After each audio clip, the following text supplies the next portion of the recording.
Hello my dear students. तो चलिए आज हम अपनी ईडियम्स एंड फ्रेजेज की सीरीज को आगे बढ़ाते हैं और आज का हमारा पहला ईडियम्स है ब्लैक एंड वाइट, जो 75 पर है। ब्लैक एंड वाइट मीन्स होता है इन रिटन फॉर्म, मीन्स लिखित रूप में। इन राइटिंग का नहीं होता, इन रिटन फॉर्म माने लिखित रूप से। वाक्य प्रयोग देखते हैं। He gave me an apology he gave an apology to the principal in black and white. उसने लिखित रूप में प्रधानाचार्य को क्षमा याचना दी। अपॉलजी मीन्स क्या होता है? क्षमा याचना का जो पत्र होता है उसे अपॉलजी कहते हैं, माफ़ीनामा। 76 देखते हैं बैकआउट। बैकआउट मीन्स क्या होता है? विड्रा सपोर्ट माने समर्थन वापस लेना। बैकअप कहते हैं ना, बैकअप करेंगे, बैकअप का मतलब होता है समर्थन करना, और बैकआउट कर जाने का मतलब क्या होता है? समर्थन वापस लेना। तो वाक्य प्रयोग देखते हैं। BJP promise to back the BSP government but later on it backed out. मतलब बीजेपी ने बीएसपी गवर्नमेंट का समर्थन करने का वादा किया, बट लेटर ऑन, लेकिन बाद में इट बैकड आउट, वह क्या हुई? अपने वादे से मुकर गई, नहीं कि अपने समर्थन को वापस ले लिया। चलिए 77 देखते हैं। बेल द कैट माने कैट को घंटी बांधना। ये जो फ्रेज है, आपने एक स्टोरी सुनी होगी। एक बिल्ली होती है जो सभी चूहों को मार करके खा जाती है। तो सभी चूहे एक मीटिंग बुलाते हैं और उसमें कहते हैं कि हम लोगों को बिल्ली के गले में घंटी बांध देनी चाहिए। इससे अगर बिल्ली जब भी आएगी तो उस घंटी बजेगी और हम लोगों को पता चल जाएगा, हम लोग छुप जाएंगे। सब बोले ठीक है भैया। लेकिन अब प्रॉब्लम ये थी कि बिल्ली के गले में घंटी बांधे कौन? क्योंकि भाई बिल्ली के गले में जो घंटी बांधने जाएगा वो तो भाई निपट जाएगा। तो खतरे में अगुआ कौन हो? तो वहाँ से ईडियम निकल करके आया है। तो बेल द कैट मीन्स होता है टू लीड इन डेंजर, माने खतरे में अगुआ होना, खतरे में सबसे आगे, जोखिम उठाने जैसा। तो वाक्य प्रयोग देखते हैं। Every student criticize the principal but no one bells the cat before him. कह रहा हर छात्र प्रधानाचार्य की आलोचना करता है, but no one bells the cat before him, लेकिन उनके सामने कुछ कहने का किसी का साहस नहीं होता है। मतलब उनके सामने कौन कहे? पीठ पीछे सब लोग क्रिटिसाइज करते हैं। तो bell the cat before him माने उनके सामने कुछ कहने का साहस करना, यहाँ पे सेंस निकल आएगा। 78 देखते हैं। Blow one's own trumpet. Trumpet माने होता है तुरही।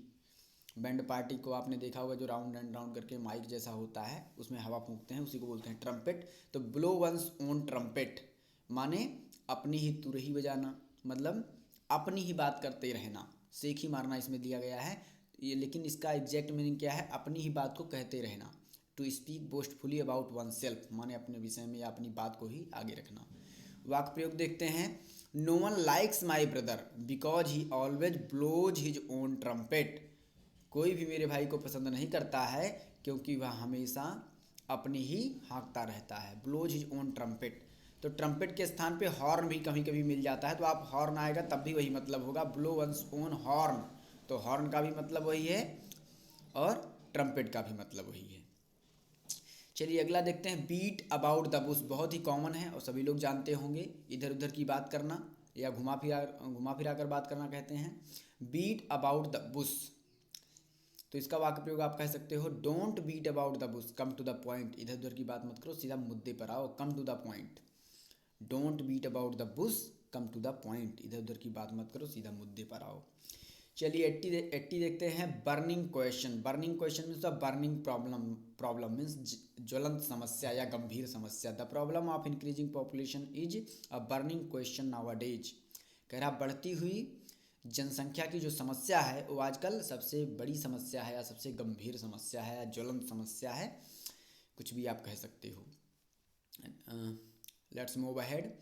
Next one is be born with silver spoon in one's mouth. माने कोई व्यक्ति अपने मुख में सिल्वर स्पून लेकर के पैदा होता है, तो इसका मतलब ये होता है born in prosperous family in a well to do family, माने एक धनी परिवार में जन्म लेना।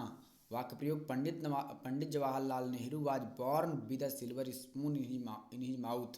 पंडित जवाहरलाल नेहरू अपने मुख में सिल्वर स्पून लिए पैदा हुए थे, मतलब पंडित जवाहरलाल नेहरू एक धनी परिवार में पैदा हुए थे। तो इडियम का मतलब ये होता है जो वर्ड होते हैं उनके बियॉन्ड कुछ मीनिंग उसकी जाती है। तो born with a silver spoon in his mouth का मतलब होता है धनी परिवार में जन्म लेना।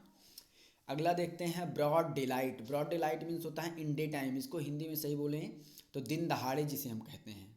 ब्रॉड डेलाइट मीन्स दिन दहाड़े, इसका हो जाएगा the robbers looted the bank in broad daylight. The robbers looted the bank in broad daylight, माने लुटेरों ने दिन दहाड़े बैंक को लूट लिया। So let's move ahead. Next is bosom friend. Bosom friend means होता फास्ट फ्रेंड, यानी कि पक्का मित्र।